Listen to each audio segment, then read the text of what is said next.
Hello Ghost Hunters, Tommy Terror here from the Edinburgh Ghost Bus Tour, and today I've got a story of murder and possible haunting. So where am I today? Well, this is Niddry Street in Edinburgh's Old Town, and these buildings here are actually disguising a bridge. This is South Bridge here.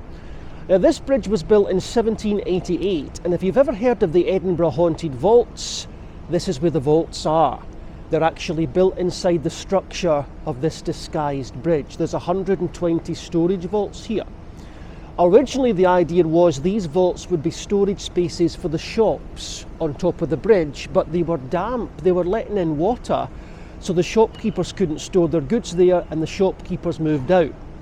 So with the vaults abandoned, they were taken over by the homeless, by criminals, and people used to operate taverns and brothels inside the vaults as well. And this is where we come to the lady called Mary McKinnon. Now Mary McKinnon lived here in Edinburgh in the 1820s. She was 28 years of age and she ran a tavern, which was probably actually a brothel, inside the Edinburgh vaults here. Now our story takes place a few days before Valentine's Day in 1823, and Mary decided she was going to have the night off. She went out with a friend and she left the girls to run the place on their own that night. It was a busy Saturday night, and along came a group of drunken young men looking for a night's fun. And they had their night's fun, and then they decided they were going to leave without paying the girls. So the girls tried to keep the men there, and one of the girls ran off to get Mary and bring her back to sort it out. Well, by the time Mary came back to the tavern, the men had turned violent. There was a kind of mini riot going on, fists were flying in all directions. So to protect her girls, Mary got involved, and she grabbed a carving knife and she stabbed one of the men through the heart, killing him. His name was William Howitt. So the night ended in tragedy. She was put on trial for his murder, found guilty and sentenced to hang.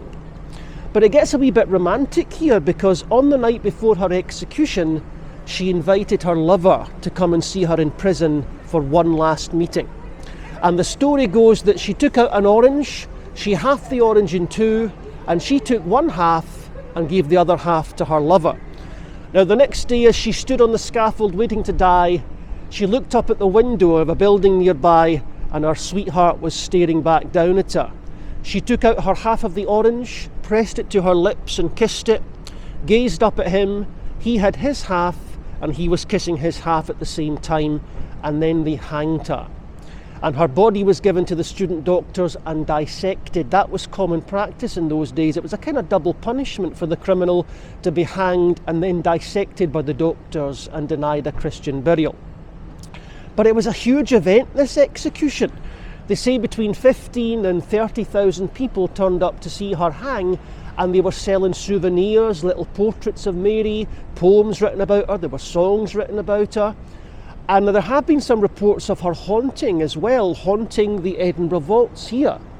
People talk about a lady shrieking, sounds of a woman pleading, so maybe the ghost of Mary McKinnon has returned to haunt the tavern she once ran inside the Edinburgh vaults.